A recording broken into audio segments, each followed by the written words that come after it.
This podcast is brought to you by Primary Arms. Primary Arms seeks to provide the best shopping experience for everything firearms. With over 13,000 products from over 400 top brands, Primary Arms carries a complete selection of rifles, handguns, firearms parts, shooting gear, apparel, and more.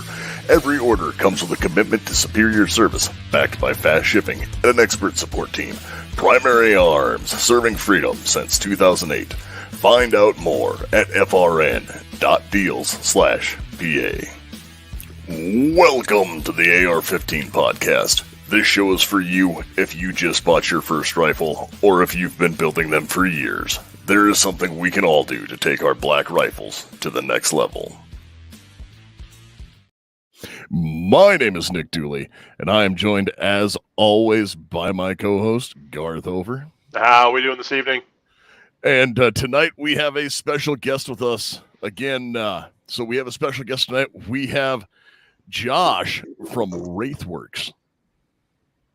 How you guys doing? We are doing great, and thank you so much for joining us. I'm honored to be here. Yep.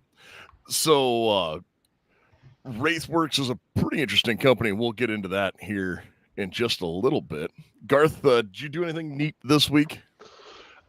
Yeah, I broke my Mini 14. Okay, I didn't break it. I just tried to put a rail mount on it, and I over-tightened it, and then I tried to take it off, and I stripped out the screw. So now I have this screw that is either going to get drilled out, or I bought a set of low rings, and we'll see how that sets when I put the scope on there. But I didn't realize that the scope rings that came with it would not mount onto the rail because I didn't look. I went, ooh, rings, cool. I'll put the rail on. And then went, oh, shoot, those don't line up. So things that I do when I get excited, not pay attention. So, oh well. That will happen. Yeah, so I haven't been doing a lot of Mini 14 shooting, which breaks my heart because I've been getting a superb amount of shit on social media for having that gun. So, well, you did post hey, we're the AR-15 podcast. Take a look at my not an AR-15. Hey, I like the squirrel, and, someday, maybe down the line, I'm not saying it's going to happen, so no one needs to get super excited about it, but someday maybe we'll have a secondary show, and then I can live all my dreams and potentials in that show, because... You and my dad. You haven't met him, but you can probably imagine he's a Mini 14 fan, as many fans are, and that's good. That's fine. Well, I mean, it's just the nostalgic of it. I'm a farmer. I've never owned one before. I figured it was high time I do.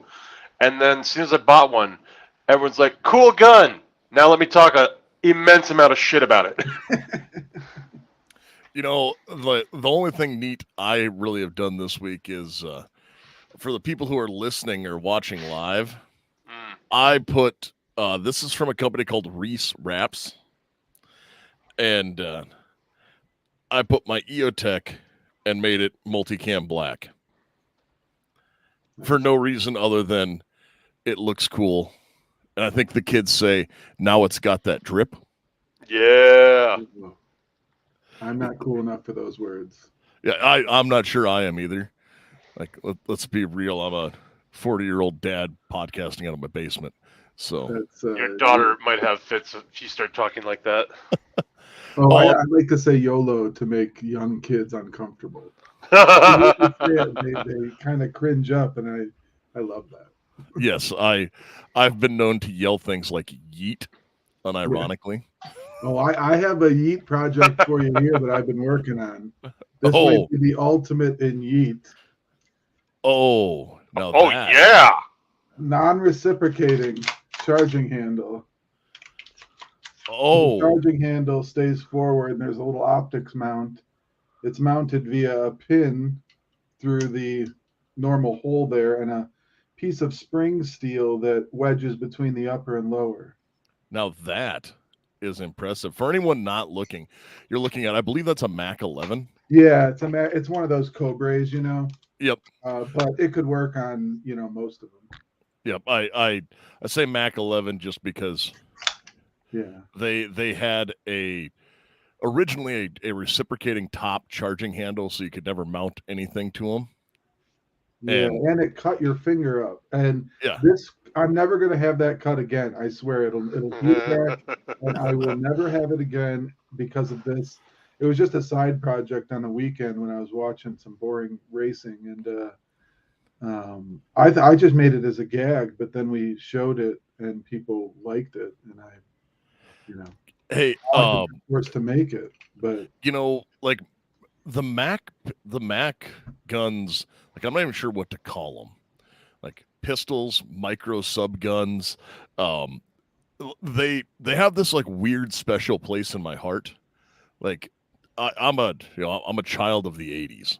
yeah, So they were in like that's why every I have it. Yeah, it, movies. I have it because of the movies. That's why. Oh yeah, That's it. like that was the bad gun. Yeah, yeah. it was. Yeah. So you'll appreciate this as a child of the 80s and a movie aficionado. I have held in my hands and know the guy who has the double micro Uzi rig Oh, wow. from Invasion USA that Chuck Norris wore, and one of those micro Uzis. That is awesome. Yeah, he lives in South Dakota. So that's a real thing. That wasn't just a movie prop. That was a real. Yeah, like Really?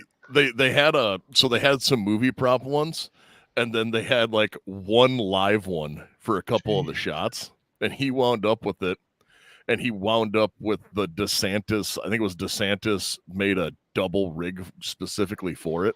That's awesome. That one of the prop masters put through there. That's pretty sweet. That is sweet. Yeah, I was super excited about it. He's also the only guy I know who I've been like, is that a minigun? And he goes, yeah, there's two of them over there. They sent me one for parts. And I was like, okay, you play with a different realm of friends than I do. Yeah. But Yeah, anyways, I don't have anything that fun hanging around here. No, neither do I. And it's just one of those like, that's one of those guys you meet once and you're like, okay, now I know what real money is. Oh yeah, I've walked into an office and seen things pointed at me for intimidation purposes, just sitting there, and I'm going, yeah, I guess I would do that too. I would do that too, but I can't. Precisely, like. Yeah. The owner of a paintball company, his office was like in a triangle, and he basically invented paintball or made it like popularized it. But I used to work for him, and when you walked in his office, I forget what it was, but it was on a tripod and it was belt fed. I was a kid at the time, and it was just sitting there pointing at you. And yeah, I'll never forget it. Yeah, that is definitely what I was really like. Okay, yeah, you walk in and see those things. I've seen people have like Civil War era cannon replicas and stuff like that. You're going, all right. Oh, and Top Gun 484. If you want to learn gunsmithing, check out Modern Gunsmithing School. Just Google that. Was trying to remember the name. Modern Gunsmithing School. Check out our buddy Zeke over there. They actually have worthwhile programs for you to check out. 100%. So, Josh. Yes. Wraithworks. For anybody who has not heard of you guys, sure. We saw you at SHOT Show, and that was our kind of first exposure to you. It was our first exposure to the world, although we had kind of a soft launch a few years earlier, but that was more or less, we have a gun, we've made 5-10 of them, we'd like you guys to know about it. And then goes the arduous process of going from 5 to 10 to 500 to 1,000. And I was hired somewhere along the way of moving the War Scorp 9 from prototype to production. Although it was mostly in production when I arrived. I only had to do a few little tweaks, but that was what they had in 2019, I think, at SHOT Show. I don't think they had a booth. They were just showing it at somebody else's booth. This is the War Scorp 9. It's a Scorpion magged AR-9. It's got some unique controls. Yep. But you also have the button on both sides. And so it's got the ambi mag releases and then the large enlarged paddle. Yeah, so you can kind of run either. Yeah, and then the charging handles a side charger, non-reciprocating, and here is the bolt catch, which is also both sides, and then it folds flat and just kind of stays there. It's a fun gun, and it took a lot of work to get here. And I didn't actually design these controls, and I'd be hard pressed to do any better. I was gonna say it's one of those where you go, I didn't do this, but I kind of wish I did. Oh, 100%. Yeah, 100%. I mean, I talked to the guy who did it, and I mean, I'm just sitting there going, "Thank you," because now I get to step into this company and use these controls and other things, and base around some of those controls because there's other ways in which some of those things can be adapted to other things, especially rocking mags and stuff like that, which I'd like to get into. Well, I know that when we handle them at SHOT Show, I was utterly impressed, and there was a split, like in before the crazy times of COVID, right? Like before the coof ruined everything in the world. We were moving towards an industry standard that I was quite pleasant with, or like going to be very happy with the way we were going, because as I'm going to say this is like I have AR-9s and stuff like that. The AR-9 that feeds from Glock mags, well, yes, they are effective and everything like that, and everybody has Glock mags because they come in boxes of cornflakes. It's the aesthetic of them is terrible. And when PSA started coming out and some of the other companies were moving to, hey, we're going to do Scorpion mags, I went, all right. Because as I said, I'm a child of the 80s, man. Like that MP5 curve mag. Yeah. And that was MP5 at home. And instead everybody went with the Glock mag, and I went, fine, I'll do that because I need to stay competitive. And then now we have like the Wraith, this the War Comp 9 that I don't have to or the War Scorp 9. It's a difficult name. Yeah, like it's a difficult naming convention. It's like it probably wasn't meant to be said out loud. Well, so it's like I read it and I'm like, War Scorp? Yeah, exactly. How do you say that? Yeah, it's like but the naming convention is just Wraithworks AR Scorpion 9, and then it works with some of our other stuff because we have a polymer thing that's the Wraithworks AR polymer called the Warp. And so we have other projects along that were already in process before I came here, and I kind of got used to it. And you know how some things you kind of just learn to love eventually. You're like, I find interesting ways to type at WS9. That's my shortcut way of getting it out. Well, and I think it's because my brain keeps trying to like make it be core. Yeah. And I'm like, no, it's War Scorp, but that self-correcting portion wants it to be core for some reason. Try reading it with dyslexia, man. Yeah.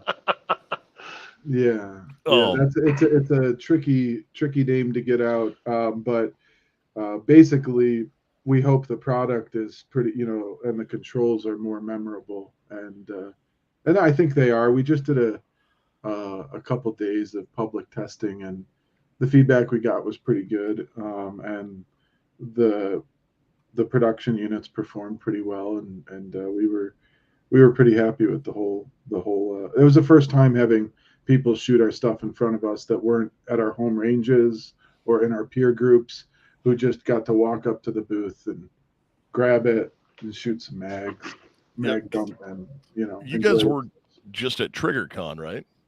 We were actually at the Gunstock. Gunstock. Okay. Yeah. I was like, I couldn't remember because I know they both kind of got over recently. They were at the And same time, I think. I think they were competing events technically. I don't know. I don't know how that all works. I don't know. I don't know the industry that well or at all. I just show up where they tell me to. Well, you know, you're leaving the best part out about this entire gun right now. I'm on What? your guys' website, and there's a sale right now. Oh yeah, it's $7.99. Yeah. It's. There's no reason to buy a Scorpion after you play with this. I mean, yes, there are. Okay, never mind. There's all sorts of reasons to knock the fact that this is like a weak pistol. Ugh. We all want to cover over that and remember the brace.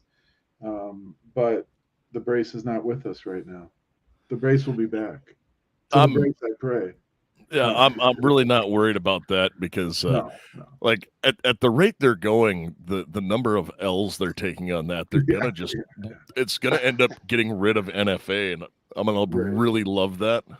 Because they're tying so many knots that it's just they're gonna be like, cut the rope, just cut the rope. Yep. We've all been there. Cut the line, let it go. Yeah, this is just gone. Yeah, I'm with you. I want it to happen so bad. So, Brandon just asked in the Facebook or from Facebook. Yeah. Yes, they do make it with a 16-inch barrel. The carbine is a blast, and that's probably how I'd have mine, is a carbine with a stock, and I like shooting it like that. It's already a pretty chunky gun. There's a lot to deal with the mass and the just the direct blowback of this. There's a lot of mass in the upper. There's a lot of metal there, and that's what it's about. It's not meant to be ultra light. It's meant to have a pleasant and predictable recoil and function properly. And that's actually surprisingly not the easiest thing to do in an AR-9. Like, there's some funky things going on there. So, like, when you get into AR-9s, where a lot of people don't realize the difficulty for making them shoot soft, for lack of a better term, is in the direct blowback. Because you don't have that gas system to kind of play with and bleed pressure off as it comes back. I mean, you're getting pretty much, hey, everything's blowing back. So in order to have reliability, you need to have mass and have mass moving and then have spring pressure to go back and stop it. And, we could get talking about physics, but I think people don't want me to go down that rabbit hole right now where I'd be like, oh, well, because of Newton's third law. It's a fun, I think the AR-9 though is a unique problem because the support, the bolt is not quite as supported for as long because the length of the round, and it makes some unique moments in there, and that takes a while to wrap your head around and get them working, and then get them working like suppressed and full auto, and not have to change like a buffer and wait out to get that to work. And we got there, and we're pretty proud of it. And our team worked pretty hard on it. So yeah, that is awesome because it's like free. I'm looking at my bench. I'm looking at my bench right now at an AR-9 that a customer brought back to me because he put a binary trigger in it and it died. Yeah. And I went, okay, well, I have solved your problems. I know what it is, and we have to change some parts out because they were never designed to do these things. Yeah. But follow on a binary is a tough one on the AR-9. Yeah. Because you can so quickly outrun it, unless so it's tough. Some of them are easier to work in than others. I will say this, we do sell it with one for a little bit more money, and I can tell you that one works. About that.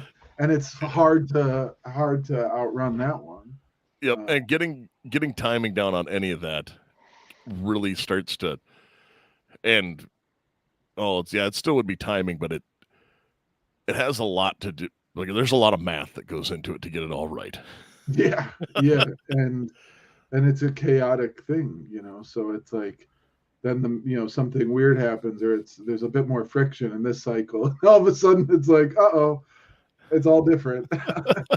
Yeah. Controlled chaos might be the best way to describe a firearms action. Yeah, Yep.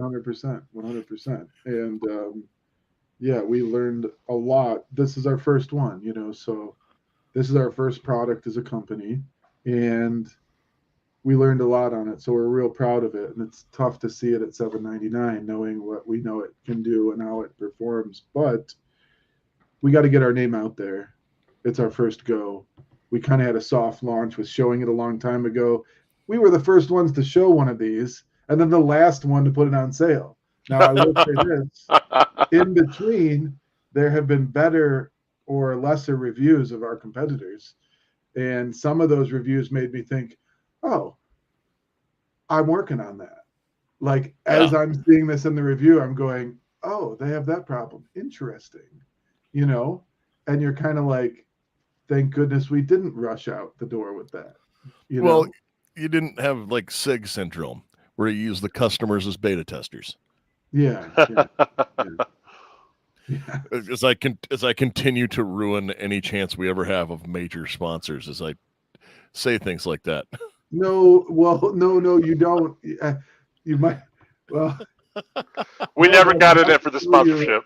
I'm about to show you a gun that the carbon gun, and mention that they're pretty much only sold as prototypes right now. Yep. And effectively, that is the user it'll basically be like, hey, we're getting into an agreement here to make this the best. The first one you might get isn't the best. We'll make it right, So Yep. I think there's room for all things, but I wouldn't want to put that type of product in a Walmart, right? Yeah. Like, I've had to develop, and work on paintball guns for Walmart. Those were very different things than a $1,500 tournament gun. I don't want to compare it to this, but it is mass production, and getting it to work in everybody's hands all the time is very different than making a boutique bespoke piece. Yep. So before we start talking about the carbon, I do think it is important to talk about the warp. Oh, yes. So the warp 15, for anybody who is not aware of it, is something that I have found incredibly interesting because so I have a polymer lower receiver gun from a long time ago. And so we have this one being shown right now with an A2 style buttstock. And but it could be on any upper. Yep. This one was just kind of made to go with the KE arms lower look wise. Yep. So it is using the KE arms lower. And the interesting thing about this upper is it is a polymer upper receiver and rail. Yeah. And it's a clamshell. So let me grab something for you here. Sorry. I didn't come prepared. We've never shown this, but why not just show it, because this is going to be going on sale soon. So we might as well show it. But this is a clamshell. So it's screwed together kind of like your DeWalt drill is. And I understand the connotations of even saying that, but at the same time, that's the reality. We have sheet metal over molded in the tail here. So this is reinforced. There's steel in there. And then up front is an aluminum trunnion and barrel nut. So you can unthread this and have different barrels and trunnions kind of waiting there if you wanted to. And separating these halves is just a matter of using an Allen wrench, 2 Allen wrenches. So you don't need a jig or a fixture to build this upper. The trunnion can be put into right on your desk with just a C-clamp to tighten your barrel nut. Or if you have a crescent wrench large enough, you can put the crescent wrench right on the trunnion. And so it's work that all down. It's a flat-sided trunnion then that one can put in there. Yeah, so, and it fits right about here or right there, in that area. And there's the barrel nut that goes in there as well, of course, obviously. But that's how we're able to do the clamshell. We clamp around that, and that's how we make that happen. There are some changes in this one from the production one. The Picatinny rail has a slot down the center of it and some reinforcements. And we have added a stamped piece of sheet metal here where I'm just going to show you. This is R&D for you. That's what happens when you've got... Oh, for your bolt latch on your charging handle. So that's what happens after, I don't know if this is 7,500, probably 7,500. Yep. So we're reinforcing that with a piece of steel there. So that way, if and when the plastic wears, you know how annoying it is if those fall back, right? Yeah. Okay, so enough said, right? It was worth me, like, it's going to add some cost, and it took us some extra time, but when you find that, that's something you never want a customer to have run into, Yeah, they're putting a piece of steel in there is going to add that longevity that, even though, I mean, realistically, as we've talked about with other people, use case for most people with their guns, they're not going to fire 7,500 rounds in a lifetime. Probably not. No. That's just in the industry. Know, but I worship at the altar of John Moses Browning, and we have standards. We have to. Well, no, that's what I was alluding to is even in plastic, even in the cheapest thing you can sell, I can't do that. Like, I like myself and my job and what I do. I don't want to do it poorly. No, that's what I was gonna say. Is it says a lot that you're thinking about that. Knowing Andy, our gunsmith, who found that. I want to point that I didn't think about it until it happened. Honestly, he's the one who found that. So but it's you and the company, if you will. Yes, you guys are going forth and being like, hey, so this happened, and you go, oh, well, let's correct that before it becomes an issue. Yeah, because where like I said, you have that. Oh, this is where this it. Like, I have some rifles that we'll probably never see that much. Sure. Because, well, it's I have that just to be a collector. Like, I have a semi-clone rifle that I have because it gives me warm fuzzies. Oh, and yeah. I like to look at it. But it's probably never going to be in the heavy use rotation. No, this Mac here on my desk, that is when friends from out of town are over and you're like, you want to shoot a movie looking gun? Like, you've already brought out a Garand and you've made them realize that the sound in the video game was pretty damn good, and they hear ding, and they're like, oh, whoa, they think they're in the video game, but in reality, they just experienced it for the first time in real life, because those games do get some of the Garand noises pretty good, Yep, I do love that. I also I love the M1. Oh, and Clint Smith from Thunder Ranch has one of my favorite statements about people who throw a fit about the ping. As it comes out, it's like, oh man, you ping, and the enemy's gonna know where you're not. And he's like, no, you're not, because everyone is deaf. You just fired 8 rounds of 30-06. Yeah, that's a big wave of pressure coming out there. You can see, very few guns do you just stand there and you kind of see it, but that is like you kind of see it. Woo, woo, It's kind of neat. It really is. So, well, as we just went down the rabbit hole of that, talking about the Warp 15 rifle, which the lightweight guy, and that is on sale right now on your guys' website. Oh yes, that's on sale for $500, I think, maybe less. Oh no, the $359. What? Oh yeah, but that won't probably deliver until January. Okay, I was like, that's because these I'm meeting with a molder. I have drawings going out tomorrow, so there's no way I'm like going, wait, what? So that is actually, that's for SHOT Show basically. So this we'll have these in volume for SHOT Show. Yep. That was a gun stock special, it said. So you know what, we probably would have sold them to a dealer in the future and we probably still will at that price. I'm sure we'll hold to that. or what they're showing there could be the War 15, or the Warp Hybrid, which is they have for Oh yeah, that was right the now. hybrid. Yeah, the hybrid is the Warp 15 lower with a slick side upper, and that's a pretty plain Jane upper. But if you want that, it's pretty awesome, you know. Yeah, that's what that was the slick side. Yeah, for that cost, I like that package. It's not quite as light as the Warp. I mean, I guess I'm not saying that I don't use those. I have friends who built them up that way, but I go full polymer just because I'm kind of on that edge. Also, I like to be the guy who represents that, so that way when there's questions about it, I like to be like a good representation of the materials and processes.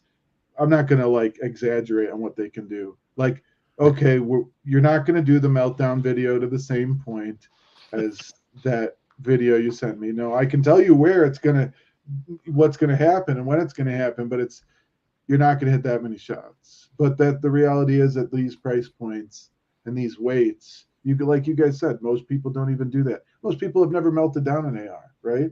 Yeah. Even the gas tube failure. And it's like, that, but you want to build the product that does that and is precisely. Okay. Yeah, you still want to. Yeah, and that is where the failsafe was built into the AR, is in the gas tube. Exactly.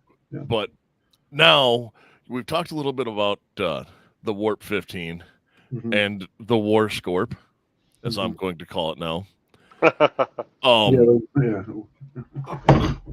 Now let's talk about one that people probably haven't seen, and I know Garth was absolutely enamored with at SHOT Show, and that is the Carbon 15.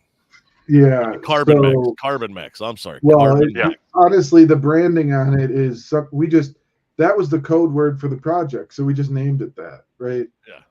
That was like the code word is carbon maximized, so we just named it, So this is number one.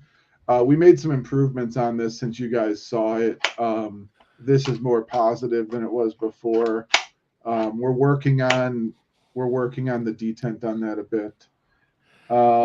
We added a bolt catch, which we did have a bolt catch before. Yep.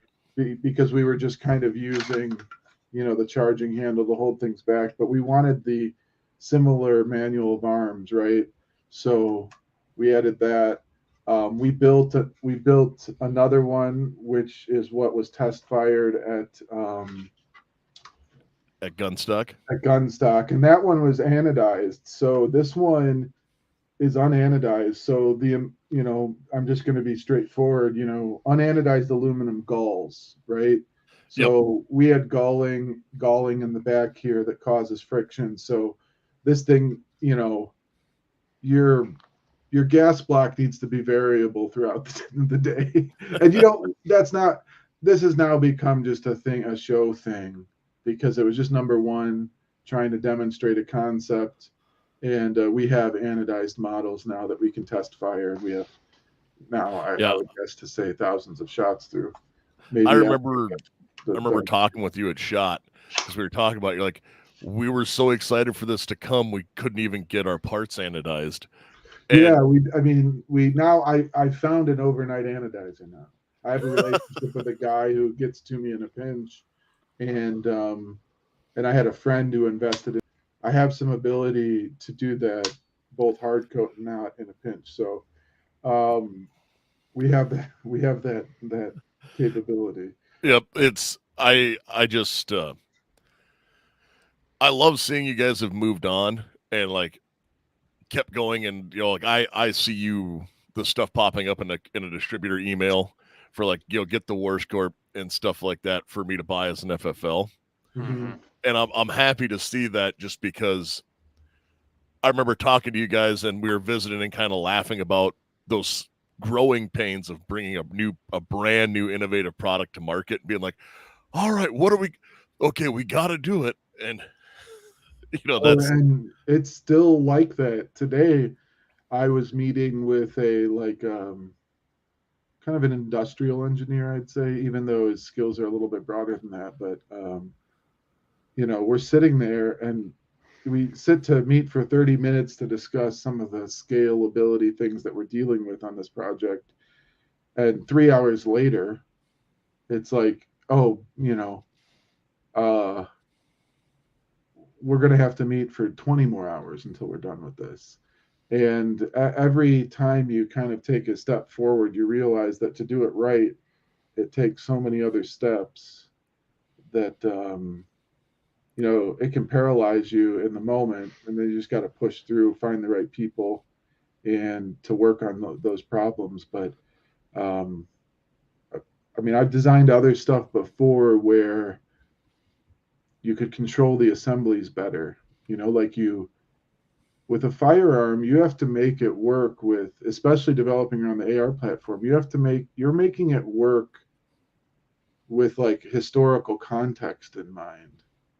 Meaning like, you know, the tolerances and stack up of tolerances, right? And you're considering, you know, how the bolts were made and what coatings people used to use, how they're made now, how tolerances have shifted. And that's a lot different than making a product that like you control every part that goes into it outside of, you know, sub vendors or something.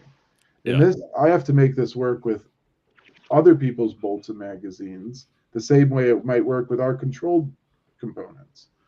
And that's, you know, I thought the hardest part would be the composites and engineering and stuff, but the hardest part is actually all of that, you know? Yeah. And that's one where it's a blessing and a curse of mil spec, because there is a specification out there, but mil spec does not mean best spec. No. What? It's the minimum specification to be met and still be good enough. No, that's, I was just thinking about that because of the debates on coatings on bolts and receivers or receiver extensions and all that. And I was thinking about how many processes simply got tarnished, their reputation tarnished, because the greatest lot of units sold was bought by the government, the lowest bidders. So this fancy new process they have, or this fancy new coating, which in the lab worked great and then all this, but now when it's bought by the lowest bidder, it all of a sudden doesn't perform as well. And now those guys over there are like, whoa, wait a second. We've got it working great over here. It's just those guys drove us to, you know, whatever standard or whatever, you know. So I noticed like that stuff is a firearms industry. Well, and there's certain mythos and stuff like that come with it too. Like, oh, it's got to have a chrome lined barrel. No, it doesn't. You'll get better accuracy out of stuff that isn't. Like, give me a nitride barrel all day long. But, right. Yeah, you know, and I'm holding a carbon fiber barrel that is like a half pound heavier than our pencil barrel, our like cheapest pencil barrel we make, you know, in house, you know, and that's, you know, the reality of it. There's different, you know, purposes and all that good stuff. Yeah, so, there's a place for a chrome lined barrel, right? You know, if you are mag dumping and you are, you know, it's called belt fed machine guns. So yes. Before you put that down, so sure. Everyone who has it up, I can talk about it. Yeah, we should talk about it, because as there's a comment from Facebook that says that looks like a slick side scar, almost, you know, like close to it is what they're trying to say. Sure, but now this still has the heart of an AR, like that's still a direct impingement gun, correct? Yeah, so I can basically, this comes off, you hit the button here. The stock pops off at the back, and you hit a button at the back of what I'm going to call the upper receiver. Yeah, because that's the best. I should have a bullet here. I do. Yep, and it'd be the upper receiver, because does that use a standard AR lower, or is it your own? No, that's our own lower. So everything falls out the back. Okay, so everything comes out the back, and you have your buffer system and bolt and all that comes out the back. Where That's just a button on it, just to Yep. give us some way to keep that latched in there. To contain it. Yeah, so that's pretty straightforward. The lower comes off with a single pin on the front and pivots off like this. Okay, so the single pin in the front where it comes back and it has kind of like a hook latch to go into the back. Yeah. For anyone who is in the military, think backwards of how a 249 would hook in. Yeah. Because So instead of being like this and this, it's that and that. Yeah. Yep. Instead of having the trigger guard hook in, it hooks in at the back of the grip. Yeah. And then it has a bolt to hold your fire control group and magazine in place. Yep. And everything is standard on the AR lower except for the bolt catch, because we have to clearance the slightly wider housing. Now, I've actually made this flush now, and I was informed that dimples are what's cool now. So dimples are what's cool now. I know. I'm just going to admit it. They're hip. I didn't know they were that cool until I saw them on other people's stuff, honestly. And then I was like, okay, the dimples are kind of cool. And they actually work really good in that space there. And I put a little bit of a bigger paddle on the next gen. So this is Gen 1. We have 3 in Gen 1, and then we're going to a whole different construction method for assembly purposes. Now, these take me too long to make. And when you mentioned having a carbon fiber barrel on this, yeah, for anyone who is not watching live and can't see this, the unique thing about it, or one of the things that makes this so neat, is it is a meld of aluminum and carbon fiber. Mm-hmm. So if you would look at the sides of the upper, as I would call it, or the majority of the rifle is actually carbon fiber, with the top rail being aluminum and the bottom rail. And then that is a polymer lower receiver. Am I correct? Yeah. Although the first sales will be aluminum lowers. Okay. Polymer lowers will come later, and that will reduce the overall package cost. But those won't be ready for another year later. Yeah. No, go ahead, Nick. I was going to say injection molding on polymers and getting everything correct. Yeah. It'll be kind of hard to. It's not hard. It just takes time and is very expensive to do injection molding parts. I'll just put this in here. That's how I grew up. My family started a tool and die and injection molding company when I was like 10 years old, 12 years old. So I grew up running presses and being around it. And even right now, my lab, when I go out of the lab, there's an injection molding company right there. So they, even with that, even knowing how to lay out a tool, first off, I still break all the rules because cool stuff doesn't look like a molder likes to mold stuff, right? If you went to a plastic injection molder and said, make a Glock, they'd be like, no, that'll never work. But a guy forcing it on tool makers never wanted to pull those slides out of parts like that. Nylon death grips onto slides like that, right? They didn't want to do that. They figured out how to do it, and we're all better off for it. So I say, piss off your molder, make them, but that's just my brother. So if you're watching this, sorry, I'm just joking, and I had a little drink. So he's just serious. That's I mean.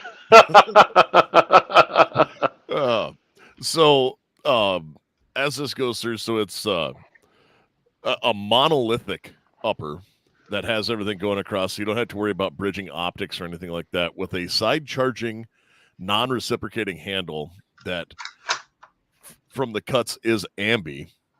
Yeah. And also, if I remember right, you can do the HK slap with it. Oh yeah, let me just drop this mag so it doesn't hold open on it. But yeah, you just give it a whack. Yep. Because I mean, really, that's it's all about style points. That is also, I can tell you why I did it. I did it for packaging reasons, because I'd like to use some space up there to do other stuff in the future. And if your charging handle's there, you can't do other stuff up there. So you can't put other components. So I just thought moving the charging handle up here, because I'm never going to have anything that I put to the left and right of the gas system or even a gas piston system. And there's enough room there to fit it, as we've seen in many other successful firearms. And it just kind of worked for what I was doing. Well, honestly, I just drew it first. So I drew it like that, and then I kind of forced it. I don't know which came first. It's a chicken egg. Later on, you come up for why it's a good idea, right? It's a chicken egg situation. You draw it. Oh, I like it. I don't like it. Some things I hate, and then 3 days later, I'm like, oh, that's okay. That's okay. Yeah, those things happen. But now the lower for that, or the fire control group housing, is that what we're going to call it? Is it a lower? Yeah, we're not. We are, when we're requiring variants on this or requesting one, we are going to be moving the serialized item to the upper. Okay, so it'll be set up similar to a SCAR in that way, where the lower is not the serialized portion. Right. And the other thing is that it will be a rifle in this form. It's an AUG. It's an AUG, an AR-15, a SCAR, and an MP5 all in one. I'll take that. It slices, it dices, juliennes. If it pulls out my Counter-Strike buy menu, then yeah, okay, fine. That's it seems about right. But it does take standard components. Yes. Which is awesome, because that means that you can add one of my favorite components, and that's a VZ grip. And the unique features of VZ grips, they're machined from a solid block of G10, and G10 is great because it's durable and doesn't get slippery when covered with mud, blood, or sweat. The 17-degree grip angle and wide variety of textures from mild to extreme, and color options are also available. 1911 grips with extreme customizability, standard slim palm swells, thumb notches, safety cuts, bottom profiles, and more. More than 25 textures and 27 colors are available. You can get them for my beloved Berettas and even those bastard CZs, as well as revolvers. And this coupon code is good for 15% off all handgun and rifle grips, and that is AR-15 podcast. And that's the end of the ad read. I don't know how you do it. That is such a skill. Oh, just slide it right in there. Always. That's pretty good. Pretty solid. Yeah. So I know that that's kind of been your baby, and it's actually really amazing in person. And I remember for moving with a rifle, it handles like a shorter rifle because of how the mass is dispersed throughout it. That's we hope that's kind of one of the goals of how it's designed. We don't know yet, because we haven't had enough time to test, whether that's actually what we're feeling or whether we're just feeling the proportions of it. I can tell you this, that it doesn't need a lot of gas. There's not a lot of friction going on because you don't have the separation between the upper and lower causing any play. So that's what we're finding right now. It's a really nice shooter.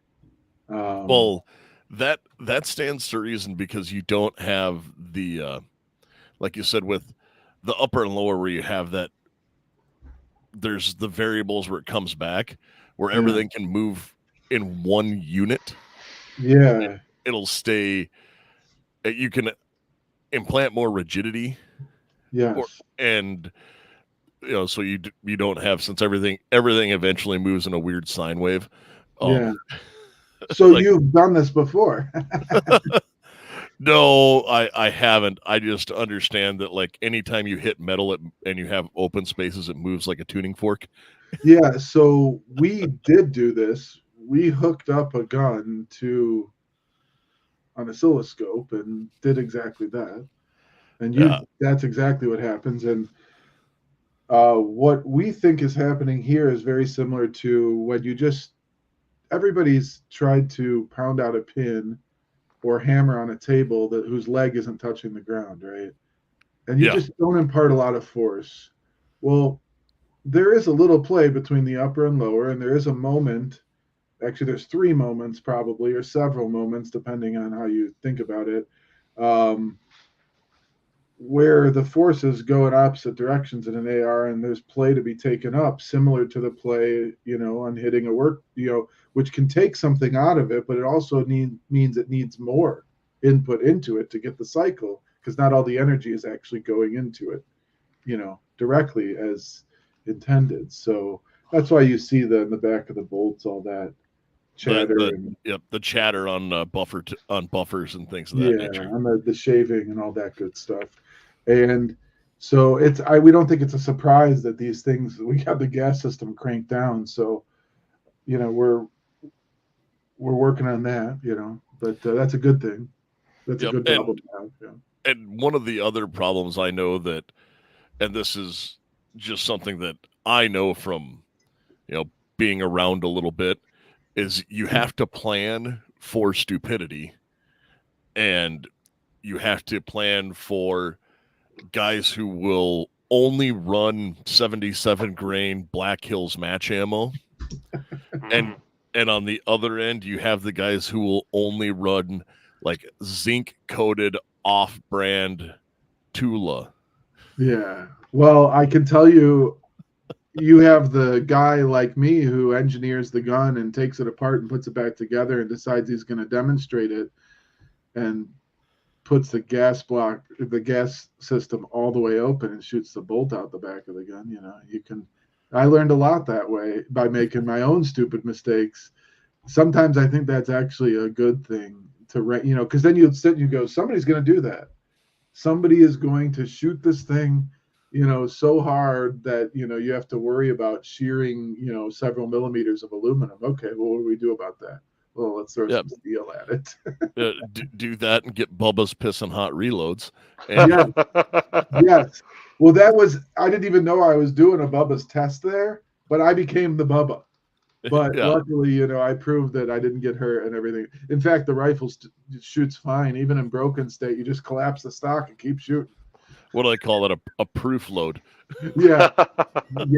Well, that's what we're literally buying sometimes to test some of the stuff. That one won't get the proof load because that's going to go on the wall. Yeah, that'll be there later. We were looking back going, and this is where it started. Yeah, I hope. I mean, the problem is if you think about that too much, then you don't get the work done on the ground. So, basically, because then you want to start planning a next design and next revision and iteration where sometimes you got to let the babies leave the nest. You're already way further ahead than Brandon Herrera is on the AK-50. Don't first off, don't even compare me to him. He is running for government. He has, first off, have you seen his hair compared to mine? Mine ain't that good. And like general physique, plus he can talk on camera like that. That is a skill. Now I'm making it sound like I love the man, which I do appreciate what he does. So enough said, I guess. Hey, it's okay. I was just saying, so don't get too hung up because, sure. That was just my wear AK-50 joke. No, it is finally here though, right? Didn't he just show it? He's moved on with another prototype or something. I don't know. All right. Well, maybe I'll get to AR-50 before he does. It's a dirty commie AK, so I don't follow it that closely. No, of course not. Yeah, no.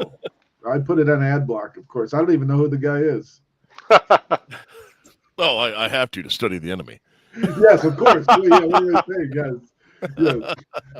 No, he's not the enemy. The government is. Good. But anyways, I do not own those, but that is the brother-in-law and I get the experience from him, and I get to play with him with his. So. Oh, I totally own an AK. I call it the Ghetto Blaster. Yeah. Because it's from Poland. Okay. So, you need a tracksuit in the background. I think I have one back there. Oh no, it has an O-light and nice. Everything on it is absolute cheap. Yeah. And I fabbed some parts up for it out of raw aluminum and just made it work. Yeah. And Yeah, it's my ghetto blaster, and it works ish. Well, it doesn't. I mean, Ish. work-ish is fine for that. That's what the Mac is. That works-ish. Yeah, Except when it's working more times than you intended it to, and you're like, "Whoa, hey, what just happened there?" Yeah, but that's way cooler. It is until you're at a show and you hand it to somebody and he goes, "Wait, was that full auto?" And I go, "All right, give that back to me real quick." They just will bump fire with a normal just trigger pull. It's Yep. like, I mean it. Yeah, sorry, distraction. Oh, there, but yeah. that is perfectly fine. So, Josh, where can our listeners find you and Wraithworks and all of this stuff at? Yeah, Wraithworks.com is our website. Our Instagram and social media is Wraithworks underscore. One second, let me get that for you. Sorry, I don't remember it off the top of my head. Wraithworks underscore official. Official. Wraithworks underscore official. Yes. I just knew that because I had Instagram pulled up. Yeah, I was pulling it up as you were saying it. So yeah, and I release some stuff on my social media. Josh Score Works. It's just because, dealing with remembering the company's password and stuff. So, if it's not official yet, I post it to my own. But as stuff gets official, they post it to theirs. So, yeah. Well, that is awesome. And you guys are so. If anybody didn't or doesn't know why I think this is such a cool company, is we've always said that we love to see innovation, and you guys are really like actually innovating, and in more than one way. Mm-hmm. Because not only are you coming out with like an entirely new firearm kind of based around the DI and the heart of the AR, but you're even playing with new materials to use the AR or to use in the AR construction. Yeah, I appreciate that, and that's what I was hired to do, was to repackage and look at those materials the way other companies are, and I appreciate you recognizing it. And it's early days, but we're proud of what we have here, and I'm very excited to make and produce a lot of these. Some world government would really enjoy how light this is and how much more you can carry. When this is 5 pounds with optic now, or 5 pounds, 2 or 3 ounces. It's just, we're in a kind of a dream world here where this stuff can be $500. And I think 20 years ago that would kind of be magical. Well, as someone who humped one of these around for a long time, yes, like, I can tell you a 5 pound version of this would be amazing. Yes, exactly, and that's basically what we're trying to do there, and that's that should be the breadwinner of our company right now. And I appreciate you guys giving me the opportunity to give the spiel and introduce you guys. Well, you guys know about the product, but introduce your fans to the product and what we're doing. Yeah, and it really is, like I said, I always get excited when I see true innovation happening, and you guys are really innovating, and that is awesome. Mm-hmm. Appreciate it. It's neat to see the 5.56 live on in other ways. Yeah. And hopefully many more to come. Yeah, absolutely. I'm not done yet. That's just the first stuff. Like, I want to go. Yeah, I want to play. Wait until he does like a little shorty 300 blackout version of that. Oh, exactly. Yeah, right. If you can see the note here on the sub gun, it says 300 black right there. Sub 300. I mean, that's the first one on there, because we're going, well, for some markets we could chop that down. I know how we can package that all in there, and then what caliber is that going to be? Boom. 300 blackout subsonic with a can. Yes. Although there is the desire to have an AK mag on it in that same platform, or in that same. Well, and with the kind of rock and lock and deal you have for the bottom, one could probably work that out. Mm-hmm.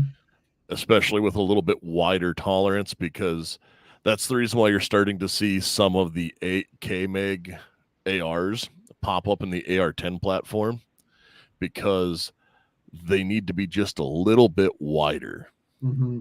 to fit those commie megs. Yeah. And none of them are made the same.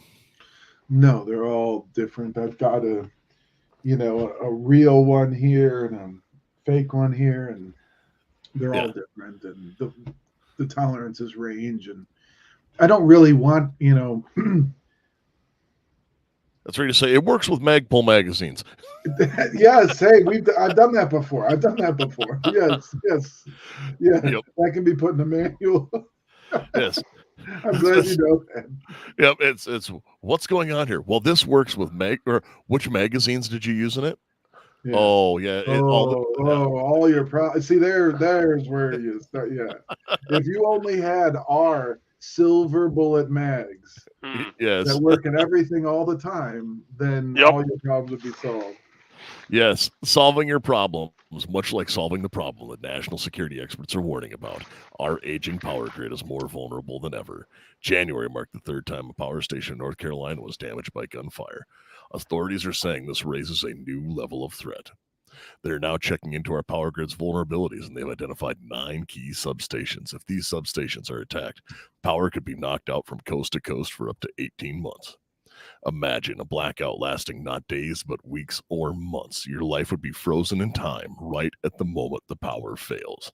Lights all over the country would go out, throwing people into total darkness.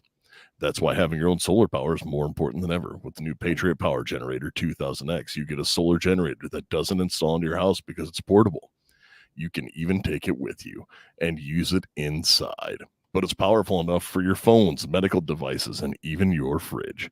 And right now, you can go to 4patriots.com and use code FRN to get 10% off your first purchase in anything in the store, including the Patriot Power Generator. Just go to 4patriots.com and use code FRN. That's the number 4patriots.com and use code FRN to get yours today. Yes. So again, thank you. This guy's voice has got me on the website buying. What the heck is going on here? Was I just put in a trance? Oh my gosh. I'm here like add to cart. It's only $3. Geez, really? $3,000? What am I getting? Gosh. All right, close the window, Josh. Close the window. What did I just buy? Yeah. Damn it, Nick. See, it's that subliminal, like. Yeah, you got a talent, man. You got a talent. All right. Well, Josh, thank you so much for coming on. Yeah, we're going to close things out. Before we do, Garth, we still have some patches to give away. We sure do, Nick. And I guess go check out Patriot Patch, patriotpatch.co for all your mouse pad needs, for all your pop culture patches, for all things patch related, so you can have some awesome swag at the range, gun show, gun shop, wherever you guys like to support your patches.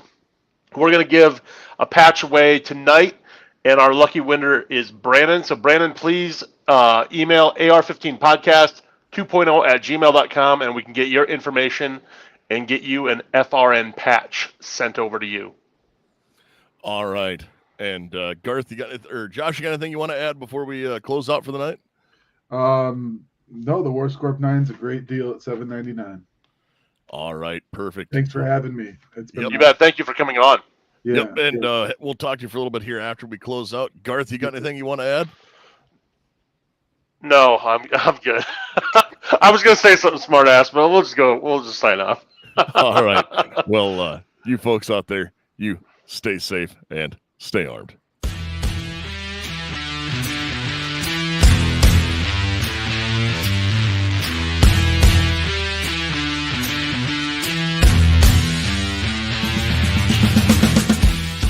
Support the people who support the show.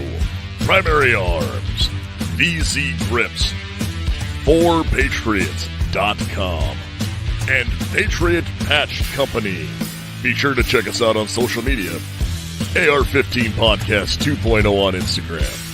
AR-15 Podcast 2.0 on YouTube. AR-15 Podcast 2 on Twitter. AR-15 Podcast on Facebook and wherever podcasts are found. If you just want to drop us a line, let us know how we're doing, or give us a show idea, make sure to send that email to AR-15podcast 2.0 at gmail.com.